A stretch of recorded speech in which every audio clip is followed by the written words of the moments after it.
If we are moving, let's choose a house with one more room than we are considering, for the sake of my parents."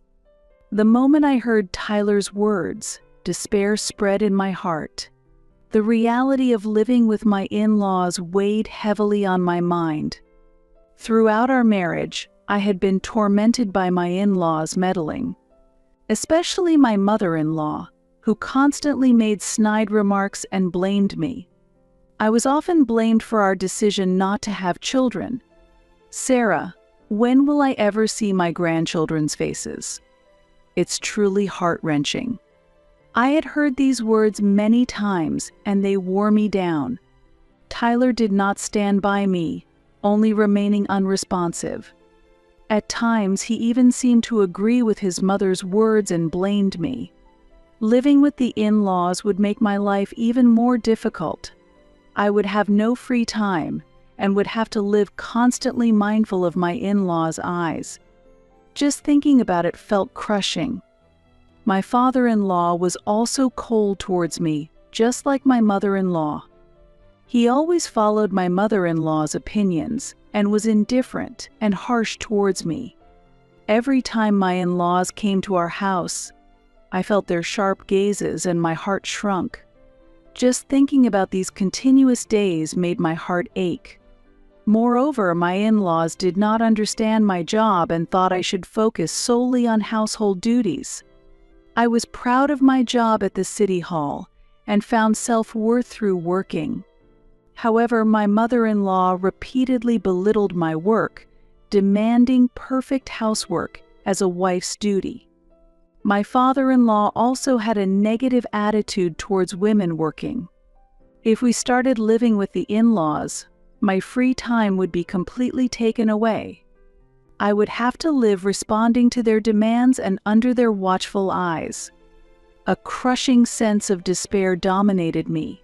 However, amidst this despair, an idea came to mind. It was to take advantage of Tyler's words, not to leave the elderly alone in the house. If my in-laws were to live in this house, I decided to have my parents live with us as well. So I decided to choose not just one extra room, but two. My parents are modest and kind, and they cherish me. Living with them would provide me with emotional support and serve as a countermeasure against my in-laws. I made up my mind to implement this plan and contacted my parents. I immediately took out my smartphone and contacted my parents. I honestly told them about my relationship with Tyler and my in-laws and shared the plan to love together. My parents listened to me with surprise. My mother said with tears in her voice, "It must have been hard being alone for so long," and my father strongly stated, "We will help you out since you have been enduring all this while." The call with my parents lasted longer than expected. I poured out all the feelings I had been holding in. My mother kindly responded and occasionally said with tears, "It must have been tough." My father also could not hide his anger and said, "Sarah, I didn't know you were suffering so much. I'm sorry." After hanging up the phone, I felt slightly lighter because I knew my parents were on my side and would support me.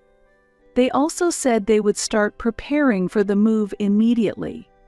I believed that my plan would succeed and proceeded with the moving arrangements. Preparing for the move was harder than I thought. While preparing a room for my in-laws to make their stay comfortable, I also had to secure space for my parents.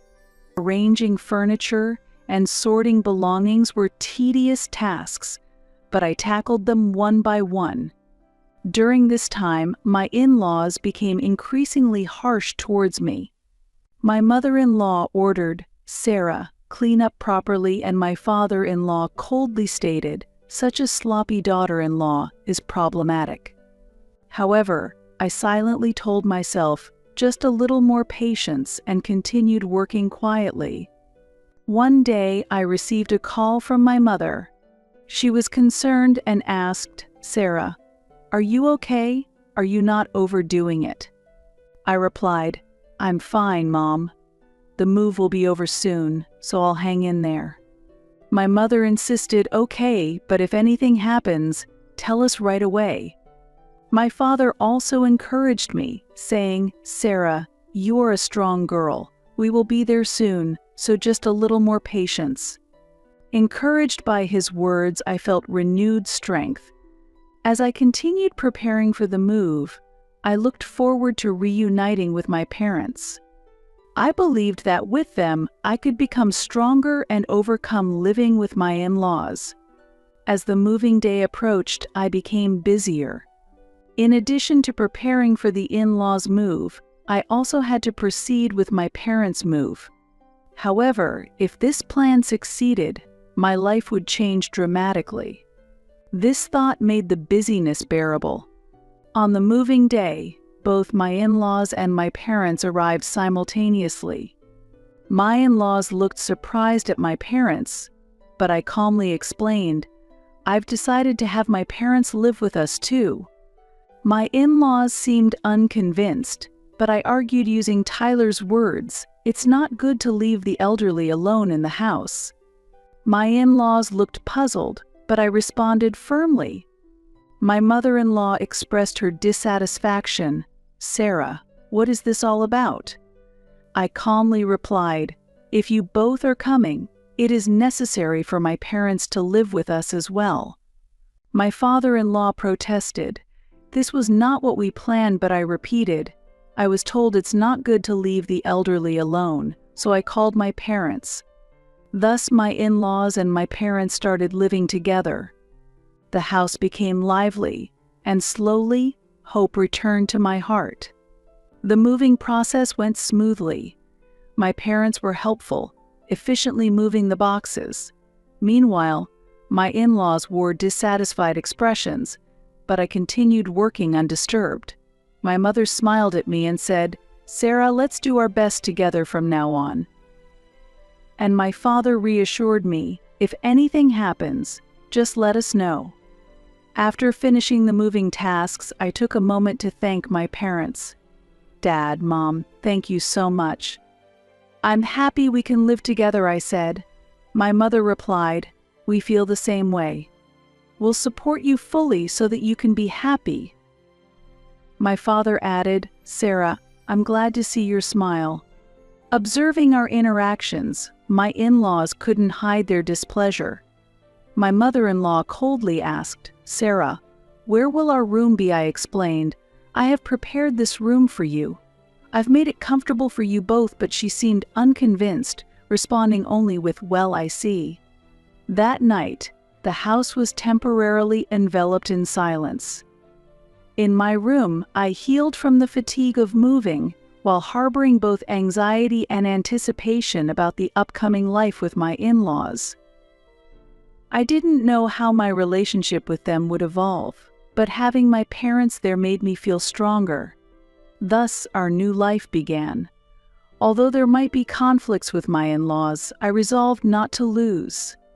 With my parents by my side, I renewed my determination to overcome this challenge.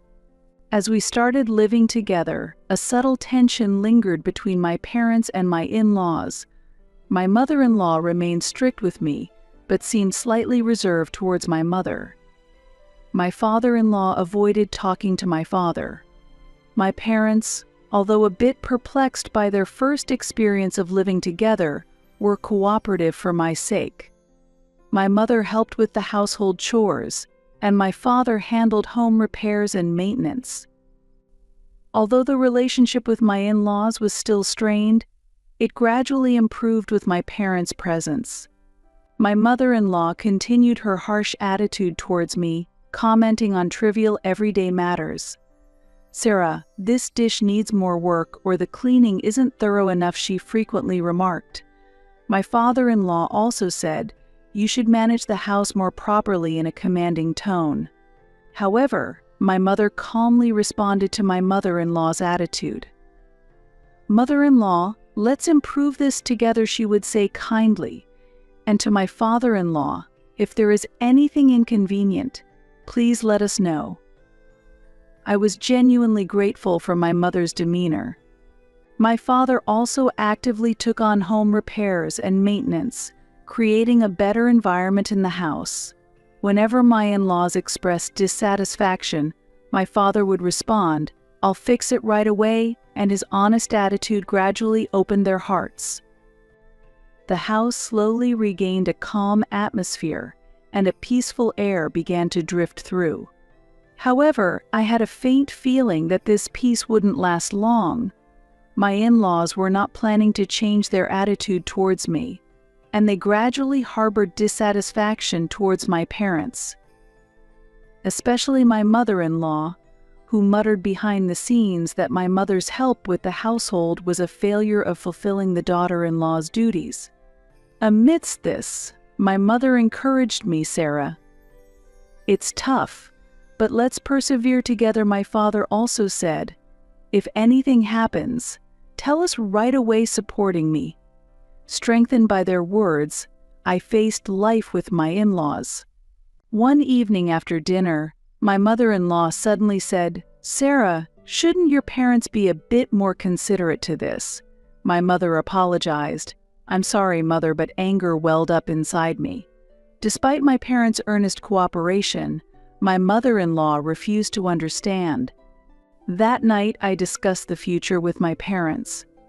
"Dad, Mom, let's think together about what we should do from now on," I suggested. My father said, "Sarah, don't push yourself too hard," and my mother responded, "We'll help as much as we can. Let's overcome this together." Thus, we renewed our resolve to face life with my in-laws. Despite the ongoing challenges, I believed I could get through them with my parents' support. Weeks passed since we began living together. My parents, initially tense, gradually adjusted to life in this house. I also found more moments to relax, and the home's atmosphere softened. However, my in-laws' attitude began to change gradually. My mother-in-law, initially reserved, gradually shed her restraint and returned to her strict attitude towards me. "Sarah, what's this? The cleaning isn't thorough enough," she began to nitpick again. My father-in-law also started to speak to me in a commanding tone more frequently. Meanwhile, my parents noticed this change in attitude from my in-laws and looked at me with concern. My mother always cared, saying, "Are you okay?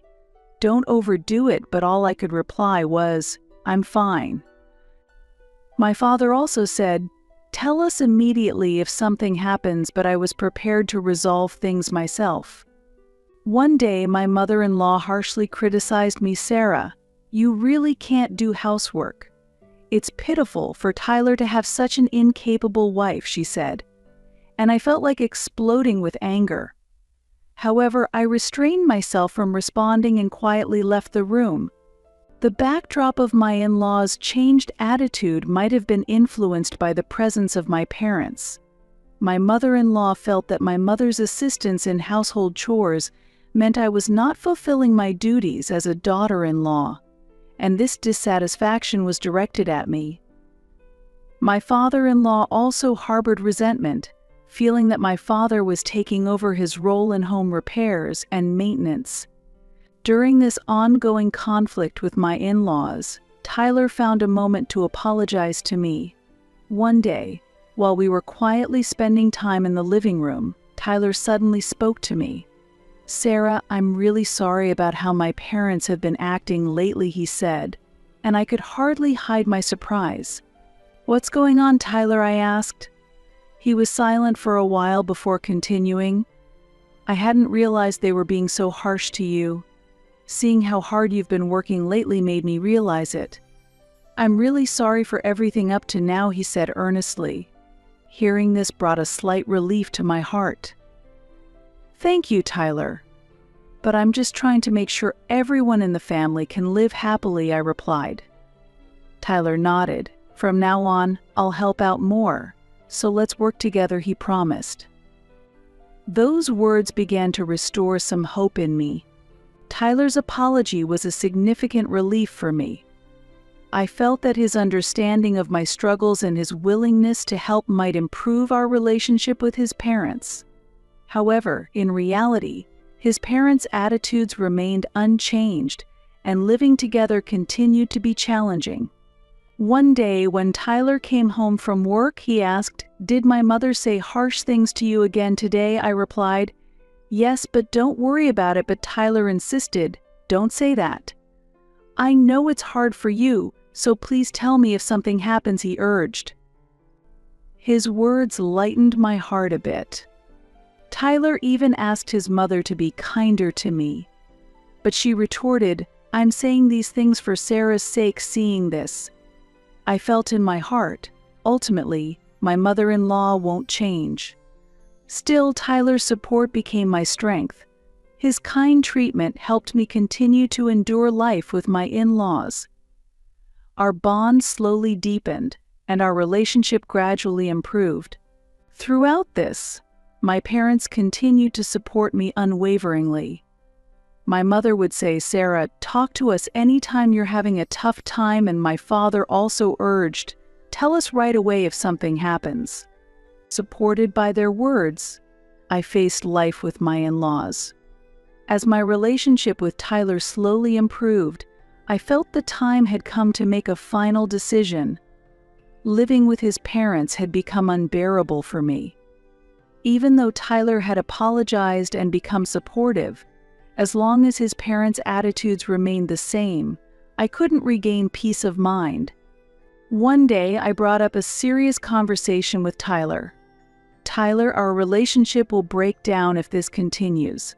I can't live with your parents anymore. For our sake, please consider living separately," I started. Tyler looked surprised but seemed to understand quickly. "I understand, Sarah. I respect your feelings," he replied. Relieved by his words, I felt a burden lift from my shoulders. We began preparing for a new life. We found separate living arrangements for his parents and decided to start anew. This decision brought light back into my heart. A few weeks later, the move for his parents was complete, and our life regained its calm. The day they left the house was also a new beginning for me. His mother said, "Thank you for everything, Sarah," in a formal goodbye, but I felt no genuine gratitude in her words. After his parents left, I proposed divorce to Tyler. "Tyler, I can no longer continue this," I said, and he silently nodded. "I understand, Sarah. I wish you happiness," he replied. Hearing this, I couldn't stop the tears. Thus, we officially divorced and each began a new path. New hope sprouted in my heart, and I looked forward to what life had in store. Life after divorce was not easy. Preparing for a new life and sorting out my emotions was necessary. The separation from Tyler, whom I had been with for many years, caused me great pain. However, I believed in my decision and encouraged myself. While focusing on my job, I continued efforts to adapt to my new life. Without the support of friends and family, I couldn't have overcome this difficult period. My parents continued to encourage me. Tyler and his parents struggled to adapt to their new life. They had lost their familiar home and were forced to live in a cramped apartment. Tyler, too, became increasingly isolated as he faced work and lifestyle stresses. Meanwhile, I gradually adjusted to my new life. Free from concerns about my in-laws and Tyler, I found joy in living at my own pace. I devoted more time to gardening and cooking, regaining peace of mind. Divorcing Tyler was a significant decision, but I believed it was the right path for me. My parents continued to support my new life. My mother encouraged, "Sarah, live for yourself from now on," and my father always said, "Contact us if you need anything." Months after starting my new life, I was satisfied with my new existence. Overcoming past hardships, I relished the joy of making my life truly my own. I led a much freer and more comfortable life than before. Work was going well, and I was fortunate to have new encounters. My relationship with a man I met through my hobbies was going well, and his presence became a daily joy.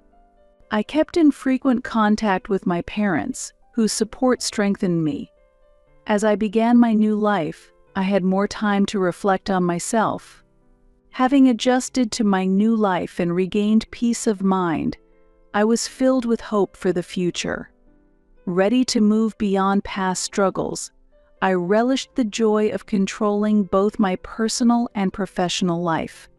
Through new relationships, I rediscovered the beauty of loving and supporting one another while dreaming of building a future together. Meanwhile, Tyler and my in-laws faced tough times.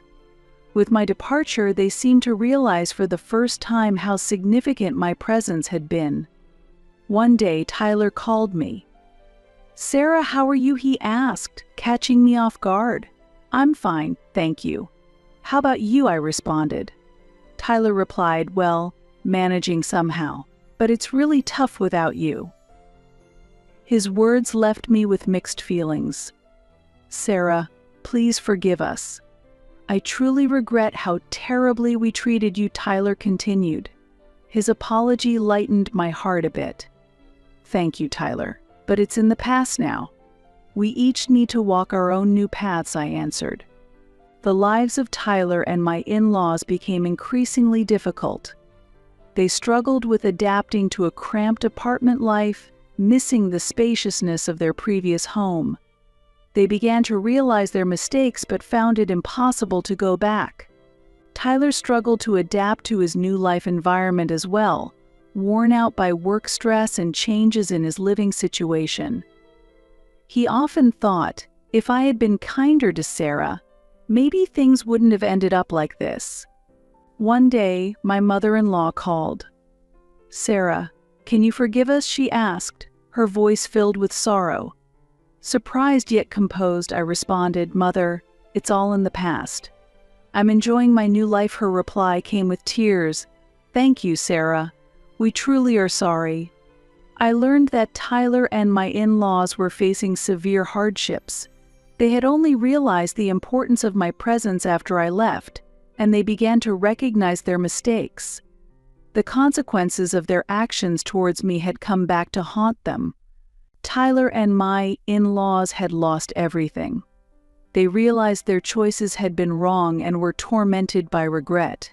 However, there was no turning back. Their lives were tough and lonely. On the other hand, my new life brought me much joy. I was promoted at work and received high recognition. Relations with my colleagues were excellent, and I felt fulfilled every day. On weekends, I enjoyed gardening and cooking, refreshing my spirit. My relationship with John, whom I met through hobbies, also deepened. He became a significant presence in my life, and we supported each other daily. Time spent with him was healing, giving me hope for the future. I stayed in frequent contact with my parents, who rejoiced in my new life and always supported me. My mother said, "Sarah, it makes me so happy to see you happy," and my father encouraged, "Continue on your path." Feeling the start of a new life, I had more time for self-reflection. I learned a lot from past events and managed to grow personally. Excited for the future, I was eager for new challenges. I held great expectations for my future.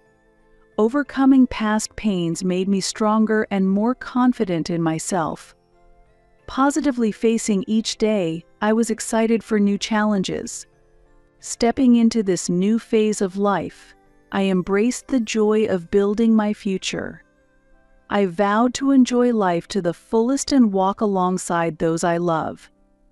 Though challenges may arise, I was prepared to overcome them all.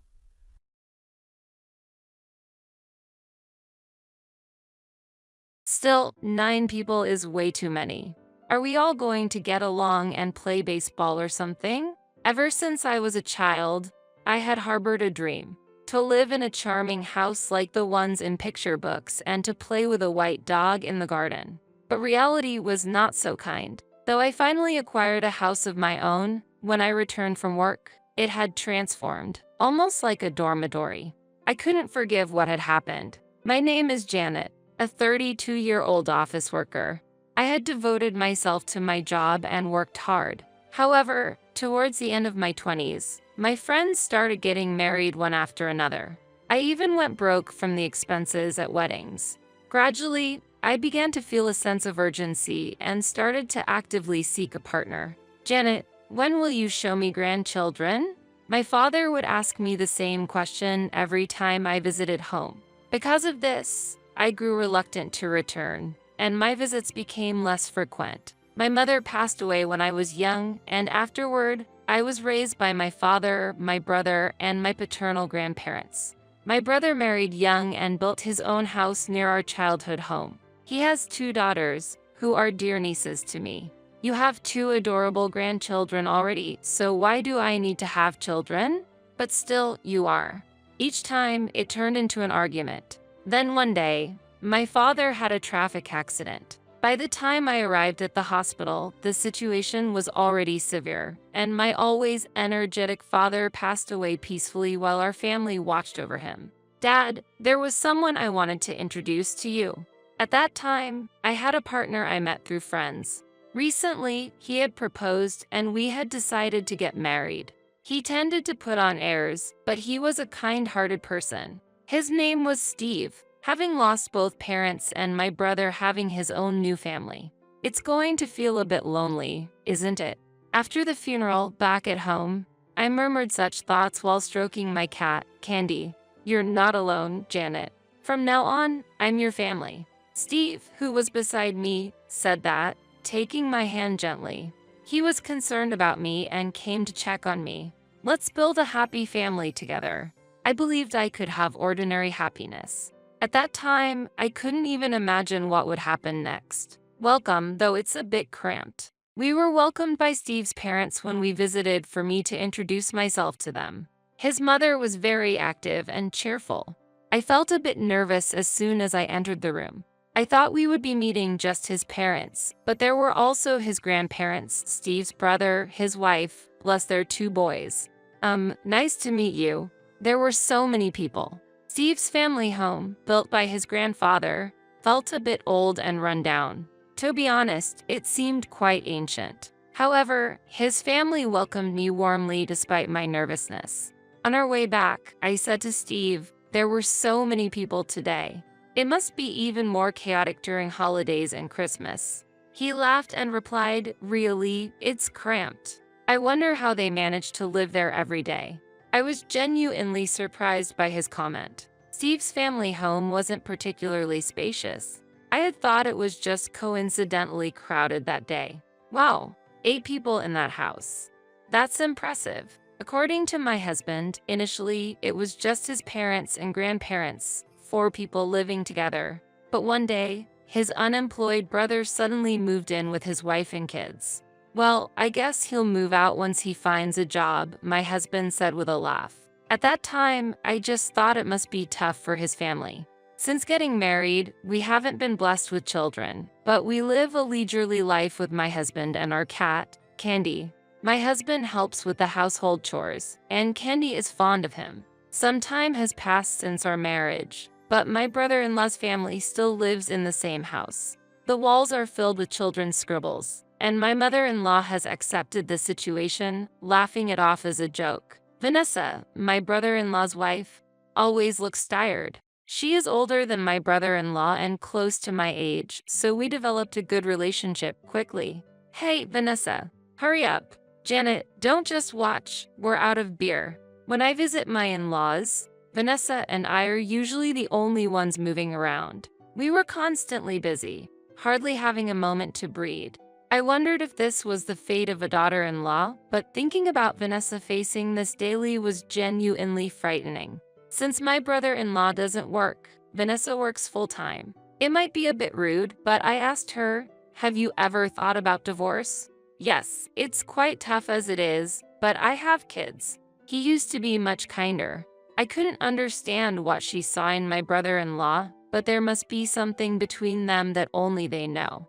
It was during such times. Hey, should we start thinking about building our own house? One day, my husband suggested. I was surprised by his words, but also felt joy inside. In fact, I've had a small wish since I was a child. to live in a lovely house like those in picture books and to raise a white dog in the garden. I had never told anyone, but I did share this dream with my husband, hiding my embarrassment. That sounds great, he responded enthusiastically. Then we spent time visiting model houses and selecting a home builder, and after a year, our dream home was completed. Let's work hard on the mortgage payments, my husband said. Yeah, that's right, I replied with a smile. On the first weekend after our house was completed, my in-laws came to visit as a housewarming gesture. Here, Dad, give them the celebration gift. Excuse us. Oh, what a lovely home, my mother-in-law said, looking quite pleased as if it were her own home. As I gave a wry smile, my father-in-law said, Here, this is for celebration, and handed me 2 cans of beer that seemed to have been bought just then. Is this all? My brother-in-law wandered around the house, went into the bedroom on the second floor, and exclaimed, Bo, this bed is so comfortable, as he jumped onto it. Since the father did that, the kids also got excited, running around and shouting, There's a cat. The children chased our cat, Candy, throughout the house. Candy, usually a loving cat, was overwhelmed by so many people and hid in a corner of the room. I'm so sorry, Candy. Looking over at my husband and brother-in-law, they had already started drinking with my in-laws. Janet, mother-in-law, is rushing for snacks. Can I use the kitchen? And I'm really sorry for scaring the cat, Vanessa said, apologizing. How can such a nice person be in that family? I empathized with Vanessa as if she were my own sister. I'll do it, so you take a break, Vanessa. I said that, but Vanessa helped with the cooking while taking care of the kids. Steve's grandparents are always quiet and don't talk much. They were as silent as dolls, yet they commented, What a wonderful home you have. Really, we're sorry for being so noisy. It was Steve's parents who were noisy, yet the 2 of them apologized. His grandparents were very polite people. Ultimately, the problem seems to involve Steve's parents, his brother, and probably Steve himself. After that, Steve's parents and brother started visiting our house almost every weekend. They would party loudly until late at night, causing complaints from neighbors, and the police even showed up once. Steve's grandparents and Vanessa, along with her children, haven't visited our house since the housewarming, but Steve's parents come without hesitation, often leaving me with tasks to do. My patience finally reached its limit. Steve began to show his true character gradually. Once, when I was sick with a cold and couldn't cook dinner, I asked Steve, who returned home from work before me, to buy something for dinner on his way back. What Steve brought home was 2 servings of fried chicken. With no appetite, I reflexively said, Why fried chicken? I can't eat this right now. Without getting angry, Steve replied, What are you talking about, Janet? You need to eat properly and get better, especially now. If I could eat that, I wouldn't have asked in the first place, I thought to myself. Later, when Steve fell ill, I asked him with a hint of sarcasm, Do you want fried chicken? He replied, No, that's obviously not going to work. What are you thinking? He laughed as he said that. In the end, this family is selfish and lacks consideration for others. It's as if they've lost their humanity. They can do as they please now, but there will come a time they'd regret it. I decided that in my heart and smiled slyly. A few days later, it was decided that I had to go on a business trip. On the morning of my departure, I'm off then, I cheerfully said to Steve. Is your business trip starting today? Actually, Vanessa is also on a business trip starting today, he mentioned. Really? I had no idea. What a coincidence, I replied, to which he laughed. My parents are in trouble because they don't have anyone to help around the house. Seeing him laugh, I thought to myself, this man is terrible. Days passed busily while I was away, and a major storm hit. I asked Steve about the situation.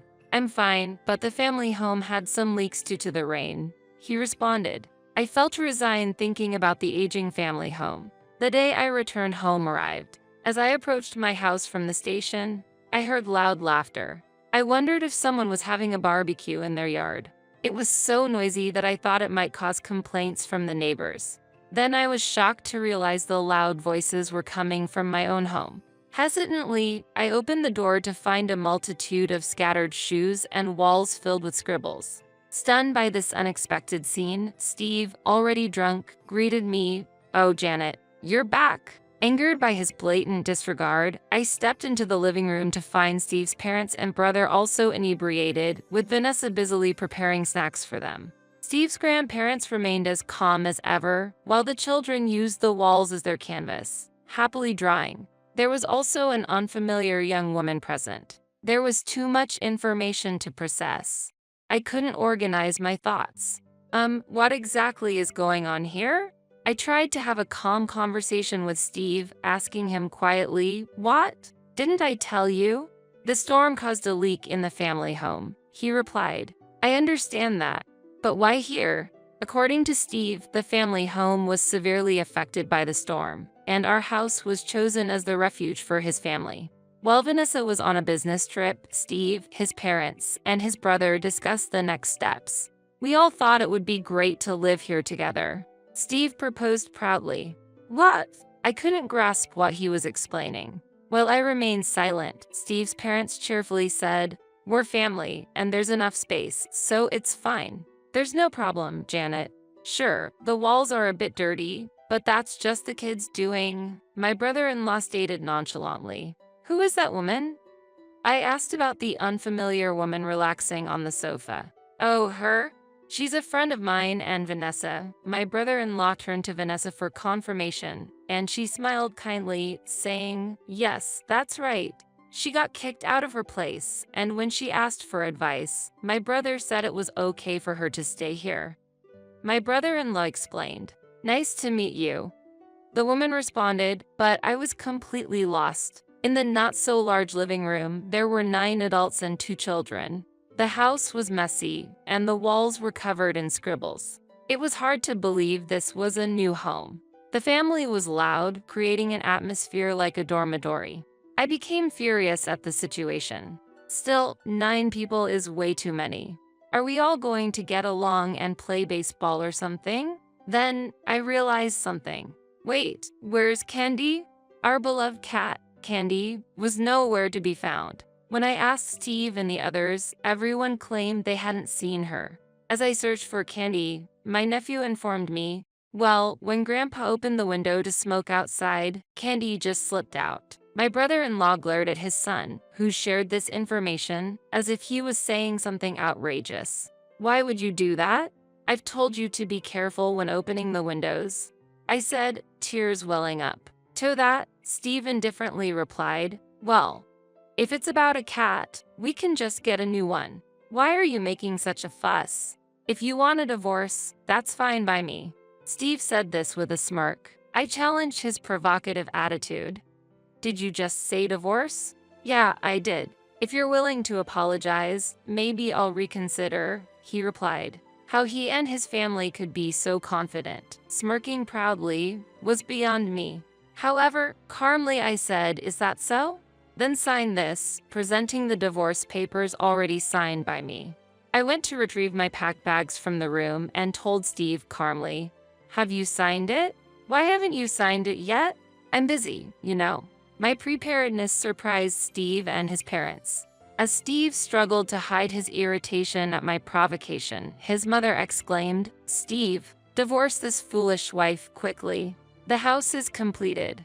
We don't need her anymore. You'll regret getting divorced." Steve remarked, but there was nothing for me to regret. "What are you talking about?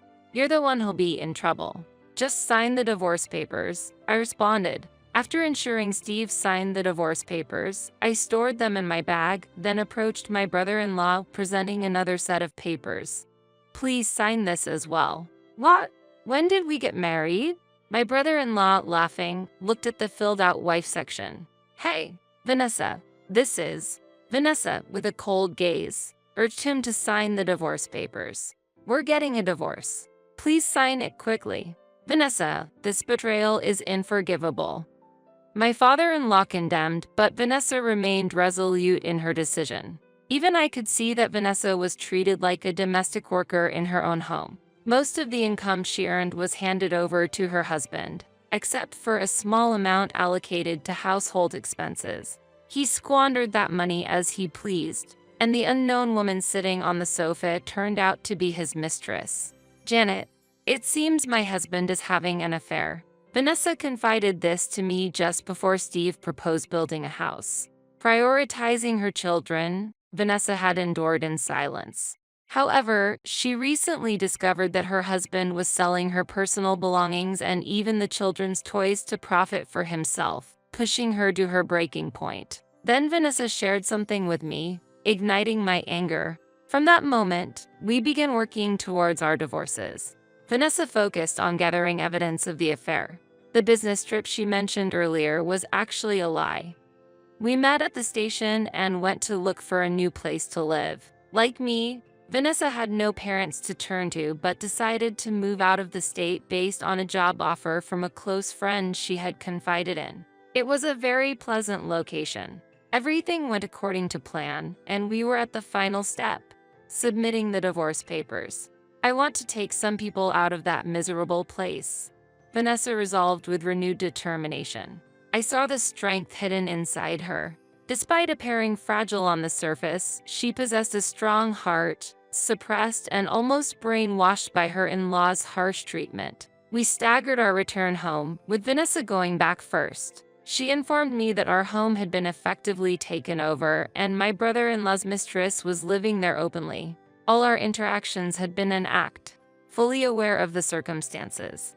I told Vanessa, you don't have to live there anymore. Let the kids enjoy drawing on the walls as much as they want. Seeing my brother-in-law contentedly signing the divorce papers while imagining his new life with his mistress, I felt a cold satisfaction.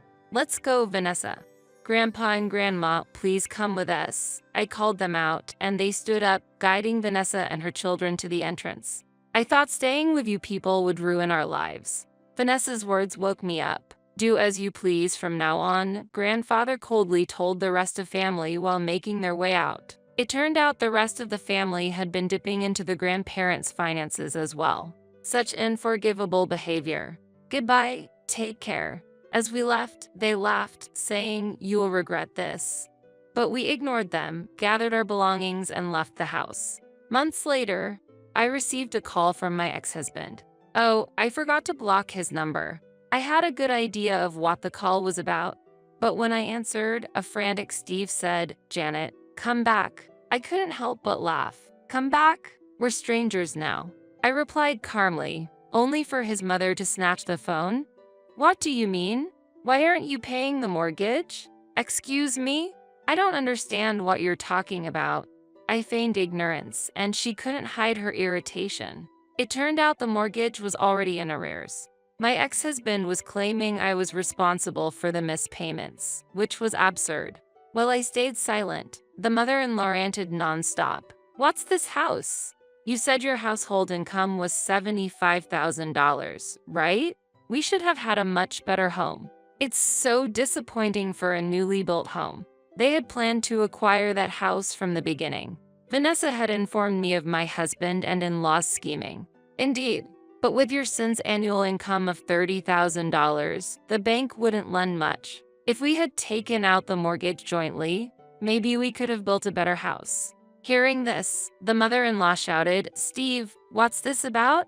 This isn't what we discussed. I could hear my ex-husband and former mother-in-law arguing over the phone. Ignoring that, I hung up the phone and made sure to block his number. My ex-husband always wanted to appear favorable in others' eyes, though not so much with family. But his desire to be seen positively by outsiders was abnormally strong. When I mentioned building a house, I had already been contemplating divorce. Unbeknownst to my ex-husband, I provoked him by saying, a friend's husband took out a mortgage by himself. That's impressive, isn't it? Perhaps wanting to make a good impression on the banker, he decided to take out the mortgage himself. It was hard to contain my laughter. He must have been terrified to reveal the truth to his family, but for me, it was a trivial matter. The house that was built disregarded my preferences and was based on my ex-husband's tastes. Hence, I had no attachment to that house. Since my ex-husband didn't cheat, I didn't receive compensation after the divorce. Angered by this fact, I left him with the burden of the mortgage as a form of revenge. I thought he deserved to suffer. Moreover, being able to take Vanessa, whom I considered like a sister, out of that house was my greatest victory. Eventually, the mortgage payments became impossible, and the new house was foreclosed. The interior was covered in graffiti, and the walls were stained yellow from the cigarettes smoked by my former brother-in-law and his mistress. The house was in a state of disrepair, far from what one would expect from a new home. My ex-husband rented a cheap room, but I heard that my former in-laws also moved in with him. It seems he will never be free from them. They are now strangers to me, so I'm not concerned about their fate. The only redeeming quality of my former in-laws was that they didn't harm the children. Other than that, they were the worst kind of people. Vanessa, my former brother-in-law's ex-wife, pursued compensation through legal means against him and his mistress. It appears they managed to pay the amount by borrowing from acquaintances. This was welcome news. The incident made them outcasts in the community, and now their whereabouts are unknown. They haven't repaid their loans, causing dissatisfaction among those they owe. Vanessa is now living fulfilling days working at a friend's company. Her children are growing up healthily, and I wish her all the happiness in the future. My former grandparents seem brighter, as if a burden has been lifted, enjoying a new life with the funds from the sold house and their secret savings. As for me, I requested a transfer to a local office. Surprisingly, my beloved cat Candy is with me. After sharing information about Candy on social media, I found out that a local person had been caring for her. I'm so glad Candy is a friendly cat. Now, I live alone in the house my late father built in my hometown, and with my brother's approval, I'm close to saving enough to build my own home. I hope to introduce someone special at my father's grave someday, and I continue to work hard every day. On the day that also marked my 18th wedding anniversary, my husband came home with his mistress and their child. It's been 18 years with you. That should be enough. I want a divorce and to live with this child, he said. He also mentioned he would take good care of his mistress and their child from now on. I was shocked by this sudden event and couldn't organize my thoughts. Despite the clear evidence of his infidelity, I couldn't forgive his unrepentant and regret-free attitude. The woman fantasized about living in our house as if it were already hers, saying, "Once I move in, I'll buy the sofa recommended by that famous actress." While such trivial conversations were ongoing, my daughter interrupted. "What are you talking about?" she said, stopping my husband and his mistress's conversation with a single sentence. Then, what my daughter continued to say changed the situation. "My name is Diane Johnson, and I am a 40-year-old housewife. My husband, Robert, is successful as an education critic and earns an annual salary of $200,000. He is also a dedicated father, actively involved in child rearing and maintaining good neighborhood relations. I often receive envious comments when shopping at the supermarket. This morning, a neighbor thanked me for helping clean up a sign blown away by the wind. They really appreciated it." "Really? Was someone watching?" "Helping out in our area is just the natural thing to do. Robert was always contributing to the community and seemed like a perfect person everywhere you looked. Being married to him, I felt happiness every day." Our daughter, Michelle, also inherited Robert's good genes. Robert teaches Michelle daily, and she maintains top grades at a high school. She dreams of becoming a lawyer and regularly reads the news and newspapers. "Wonder what would happen if this case went to trial," she said, while pulling out a law book to look up the laws. "It's really amazing to study so much every day, and if it were me, I'd put it off right away. It's tough, but I learn a lot. I'll teach you what I understand later." Robert and Michelle were very intelligent, and I felt a bit anxious being just a normal housewife. I feel inferior, as if I don't have any special skills. Maybe I should try learning something new. That's not true at all. I think you're amazing." And so, we continued our casual daily life until Robert brought up a certain topic. "By the way, Mom's 40th birthday is coming up soon. Maybe I should pick something special this year, like choosing the cake myself. Then, I'll prepare dinner." Robert and Michelle were planning a celebration for my birthday. "Thank you so much. I really appreciate everyone's kindness." As my birthday approached, I was filled with anticipation, and then Robert switched the topic. "Speaking of Mom's 40th birthday, it's actually also our 18th wedding anniversary." "Wow, 18 years? That's amazing. We got married on my birthday, so every year the day is both my birthday and our wedding anniversary." Robert always emphasized my birthday, but also remembered our anniversary well. "You remembered, thank you," I said, moved to tears from the morning. "Look forward to the day." I'm not good with surprises, but I'll try to do something special for you and Michelle. Hearing this, I eagerly awaited my birthday. A few days after my birthday, Robert and Michelle spent the morning choosing a cake and preparing dinner. "You can take it easy today since it's your birthday," they told me, allowing me to take a break from housework and enjoy shopping. When I got home, Michelle had prepared a lavish dinner. Haha. I did buy some side dishes, but I made the potato salad myself. "More than anything, I appreciate your thoughtfulness. Thanks for all your work this morning. By the way, where's Dad?" I thought Robert was helping out, but he was nowhere to be seen. "Oh, Dad went out to buy a cake right after you left. There are many cake shops in our neighborhood." Still, it was worrying that he had been out since early morning and hadn't returned by night. When we called him, he said he would be back soon.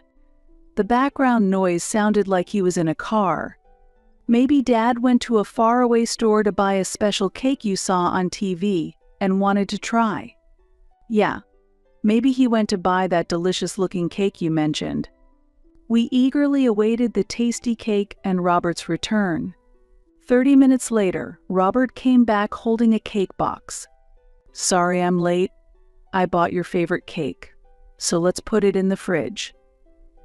Now, let's eat the dinner Michelle prepared." "Yay! I'm starving, let's eat." I smiled, listening to their conversation, and carried the cake to the kitchen.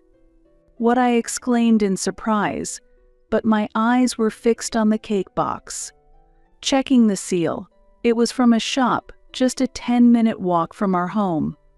I was a bit embarrassed, thinking he had driven far to buy a special cake, but he probably just picked up the cake along with some other errands. After dinner, as we were about to eat the cake, Robert cleared his throat and started to speak. "I have something to tell you. Can you wait a moment?" Michelle and I exchanged glances and whispered to each other about what might happen next. "Maybe there's a surprise for our silver wedding anniversary," I suggested, thinking it might be possible.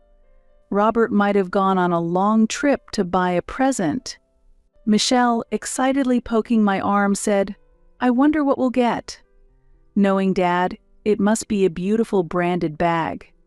While we waited eagerly for Robert to return, Michelle and I let our expectations grow. Then, 10 minutes later, Robert came back. The moment the living room door opened, our expectations immediately changed. "What?" I exclaimed. Behind Robert stood a woman and a child I didn't recognize. A woman in her 20s wearing a miniskirt and a grade school child with brown curly hair stood there, clearly from a different background than our family, which unsettled me a bit. "Who are these people?" I asked, and Robert dropped a bombshell. "Actually, this child is mine." "What?" Michelle and I both exclaimed in shock. We hadn't imagined such a thing, and the impact was immense. As I was speechless, Robert continued, "It's been 18 years with you. That should be enough. I want a divorce and to live with this child, he said. Michelle has already graduated from high school and is an adult. You both are grown-ups, right? While we were speechless, he added that he would now take care of his mistress and their child. Robert's voice was heavy. I still couldn't grasp the magnitude of the situation and alternated my gaze between Robert and the woman standing behind him. But this child is still young, and we haven't spent much time together. We've always had to sneak around outside. That's why I want you and Michelle to leave this house for the sake of this child. Robert was asking us to leave the home we had lived in and loved for many years. We bought this house when we were newlyweds, filled with excitement, and it was packed with memories. He was saying we should hand it over to his mistress because he hadn't spent enough time with his mistress and love child, which was utterly unreasonable. Faced with this sudden turn of events, I needed a moment to stop and gather my thoughts. Wait a minute. Are you really saying this child is yours? I challenged, doubting the child who was different from Michelle. Yes, it's true. This child's name is Nicole. Unlike Michelle, she's very active and cheerful. Right, Kelly? Yes. I heard from Robert that Michelle is quiet and intelligent. I'm very happy that Nicole has a completely different personality, Kelly said with a smile, looking at us. I was infuriated by the exchange between Robert and Kelly. Thinking about how Robert had been caring for another woman behind my back while I looked after Michelle at home made me sick. Mom, are you okay? Michelle asked, rubbing my back worriedly. Normally, Robert would have noticed right away, but now he was completely ignoring me due to the presence of another woman. He was only looking at Kelly and Nicole. This will be our new home. We'll give the sofa and TV to Diane and buy new ones, Robert declared. Wow, great. I want the sofa that famous actress recommended, Kelly exclaimed happily. They were already planning ahead as if the house was theirs to give, even though no such agreement had been made. I had no intention of handing over our home to his mistress. It seems like you're moving ahead with your plans, but this house is not yours to give. I want you to leave as soon as possible, I said loudly, and the room fell silent. Robert sighed deeply, looking at me coldly, and said, Listen, this house is supported by my income. That means I have the authority over it. From today, this place will be our family's home, and I want you out, okay? Robert's usually mild demeanor had turned into that of a complete stranger, cold and merciless. He laughed mockingly and added, We are getting divorced today? Diane, you're 40, it's a good time. Don't worry, I'll make sure to pay child support until Michelle is fully grown. I don't understand at all. Do you think she will take care of your parents? You know your father is in the hospital right now, right? Of course. What are you talking about? The divorce has been approved by my mother, too. No need to worry about money. Robert seemed to think that paying money would solve everything. Feeling belittled by him, I was filled with indignation. What are you talking about? Michelle asked calmly. What's wrong? Are you sad about being separated from Dad? Don't worry, I won't forget about you, even if we're apart. No, that's not it. Dad, you can't divorce Mom. Michelle's statement brought murmurs to the room. Why would you say that? Are you jealous that we are going to be happy? Kelly, calm down. Michelle, where did you get that idea? Robert asked with a forced smile. Michelle's response then changed the situation. Because it's defined that way by law. What law? That's news to me. Are you trying to scare us? Kelly questioned. I hadn't heard of that law either, but knowing how serious Michelle usually was, she wouldn't lie. Robert, understanding Michelle's character, was surprised by her words. Actually, the law does not allow the person bringing the mistress to file for divorce, so it's impossible for Dad to propose divorce. To verify this fact, I immediately checked my phone, and sure enough, Michelle's statement was accurate. "Oh, it's really here. Written right here," I said, and Kelly vehemently objected. "Then you should propose the divorce. Give Robert to us." Even though Kelly pressed me, thinking about what Robert had been doing made me uncertain if we could really start over.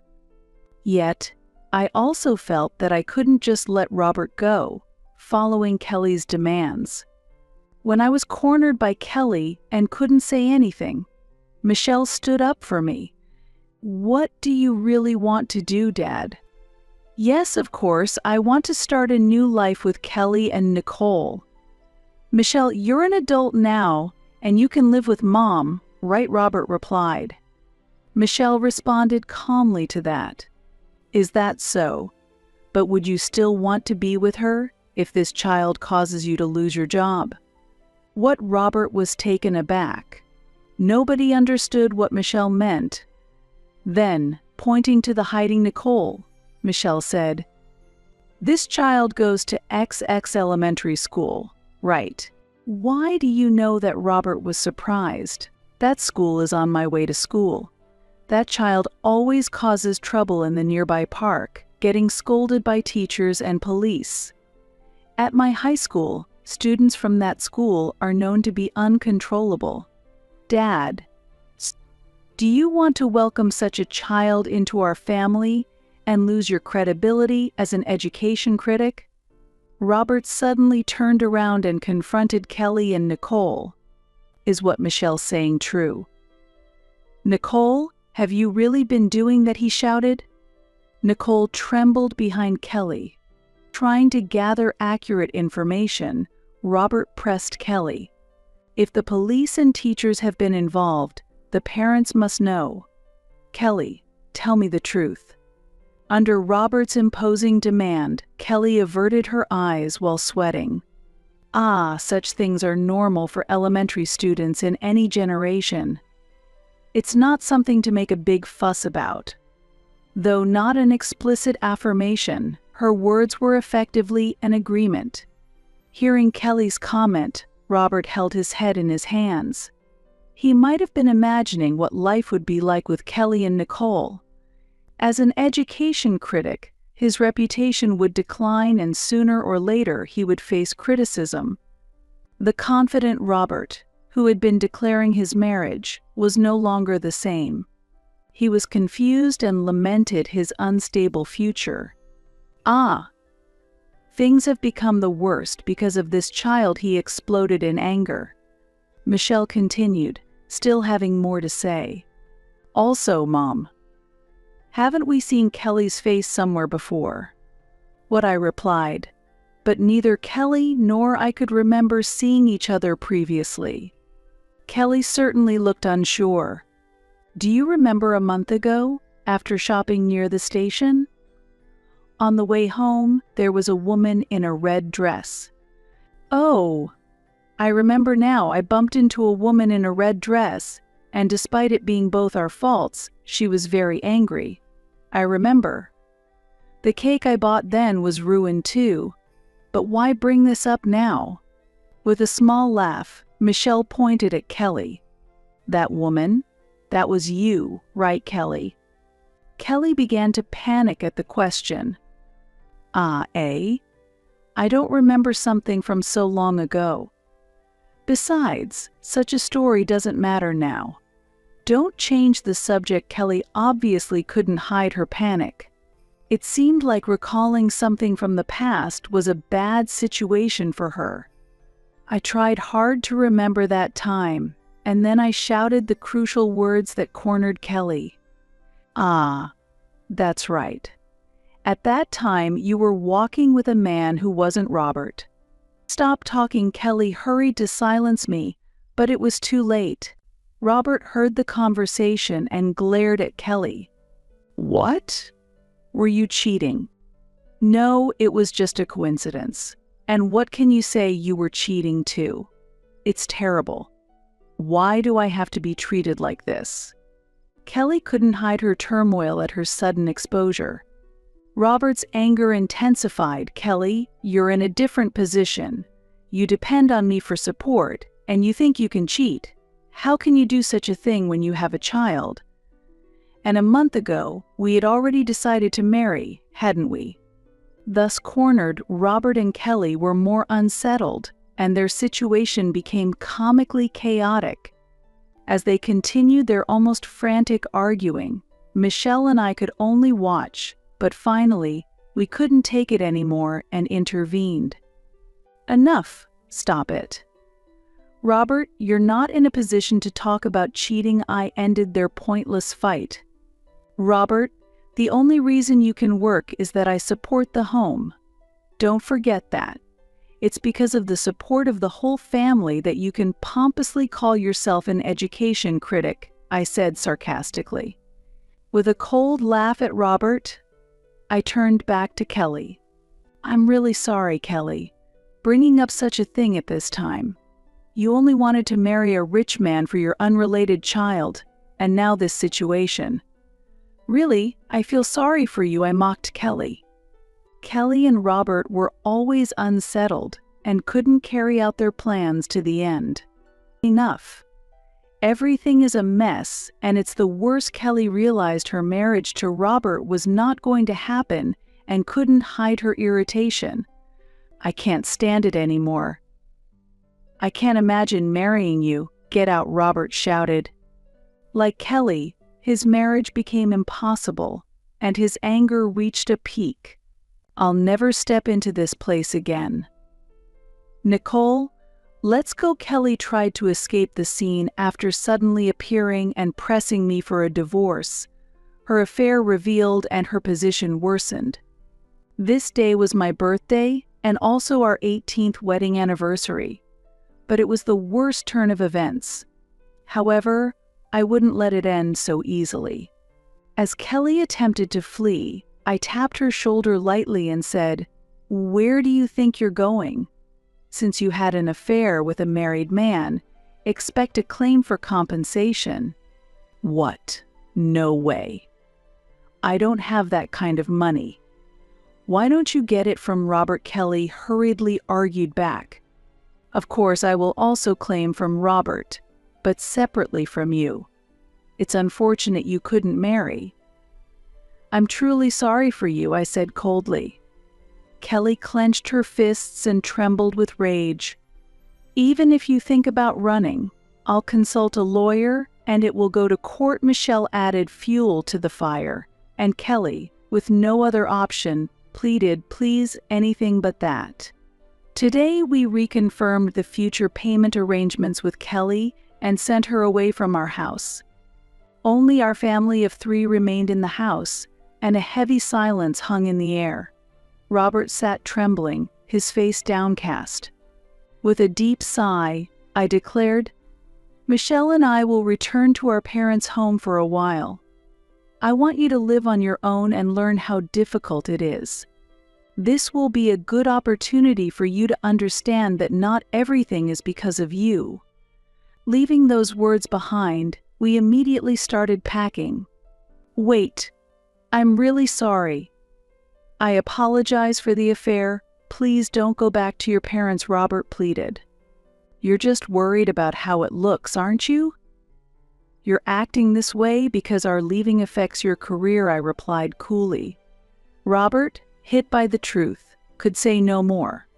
We won't come back until you truly reflect on your actions, I declared, and Michelle and I left the house. Returning to our parents, they were shocked by everything that had happened, but supported us nonetheless. Even if Robert seemed perfect, perhaps my parents had always sensed something off about him. As the month neared its end, it became necessary to return to our house to collect belongings we had left behind. The home we returned to was in complete disarray. Clothes were scattered everywhere. Piled up mail cluttered the entrance, and it was clear that he had been subsisting on ready-made meals. Seeing the state of the house and feeling nothing, I quickly grabbed only what was necessary and left. As I was locking the door, I ran into neighbors who, rather than expressing concern, seemed relieved that I had distanced myself from Robert. "I wonder why Robert changed so much," they said. Robert, who had boasted about doing anything for the community, had recently turned cold and distant. In fact, when a signpost had been blown down by the wind, it was I who had fixed it, not Robert. However, he had claimed it as his own achievement. The neighbors had seen this and knew it was I who took care of everything. Robert had continued to promote his efforts as his own, but recently he had stopped even that, and the neighbors quickly understood why I had left. "I'm sorry for causing concern. By the way, how is Robert doing lately?" I asked the neighbors. They told me that Robert had become a troublemaker in the neighborhood. He doesn't remember the trash collection days and often puts out his garbage haphazardly. Robert continues to dispose of his trash outside of designated collection times, and even after the trash has been collected, he carelessly leaves more garbage out. When he is cautioned, he always responds with a smile, "Really? I'm so sorry, I didn't know. I'll be careful next time." However, his apologetic demeanor is just for show, and he ends up leaving the garbage as it is and walks away. Due to this continuing behavior, the neighbors have completely lost patience with him. "I'm really sorry. My husband has been causing a lot of trouble for everyone." I apologized, and the neighbors sympathized. "You've had it tough living with that husband." While Robert thought he was good at community relations, the reality was quite different, and he was shunned by everyone. After a bit more small talk with the neighbors, I returned home. Back at my parents' home, I planned to share this story with Michelle and laugh about it together. Listening to the story, Michelle snorted and began talking about Robert, laughing at the absurdity of the situation. Sure, Dad praised me when I got good grades on tests, but he would boast saying, "It's not Michelle who's amazing, it's because she's my daughter," or "It's because I taught her." Michelle explained, exposing Robert's self-centered behavior. I had a hard time holding back my laughter. Robert's self-centeredness was also isolating him professionally. His arrogant demeanor became well known, leading to a decrease in job offers. The reality of this was clear. Unable to cope, Robert had started inviting other women to live with him, ostensibly to help with housework. Although he sweet-talked them as if he intended to marry, they were really just convenient housekeepers. Eventually, one of these women couldn't stand the situation any longer and exposed Robert's chaotic personal life to the media. The scoop spread instantly, dealing a significant blow to him. He had tried to act cautiously to prevent his private life from leaking, but a small mistake led to disastrous results. His work rapidly declined, and former colleagues began to reveal his arrogant behavior. What started as unbelievable rumors eventually accumulated into overwhelming evidence, leaving Robert with no room for defense. As a result, he was completely ostracized from the industry, and his notoriety made it impossible to find new employment. While contemplating a future with Robert, I allowed myself a cynical laugh. I had thought about repairing our relationship if he truly reflected, but I knew it was a naive thought.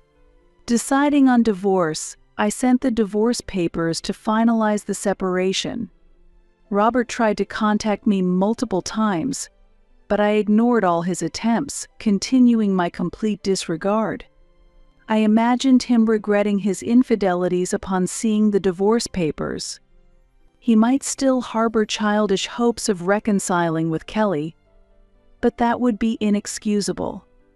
I took the initiative to claim compensation and ensured I would never meet him again. Kelly would surely keep her promises. A few days ago, Michelle and I visited Kelly's parents and revealed all the facts. Her parents expressed deep regret, apologized to us, and submitted a written promise never to repeat the same mistakes. Kelly's parents had once let Robert visit, but they sent him away without letting him meet her. Kelly would now live under her parents' strict supervision, forbidden from contacting other men and leading a monotonous life with restricted freedom. She would regret this incident for the rest of her life. Both Robert and Kelly would have their own time for reflection. I vowed to Michelle that I would do my best to provide her with a much more fulfilling life than before. Sharing this sentiment, she said determinedly, "I'll become a lawyer and surpass Dad. We'll definitely live in a good home." Happy with her resolve, I responded, "Exactly. Let's work hard at that." Filled with hope for our future, I felt optimistic about the life ahead of us.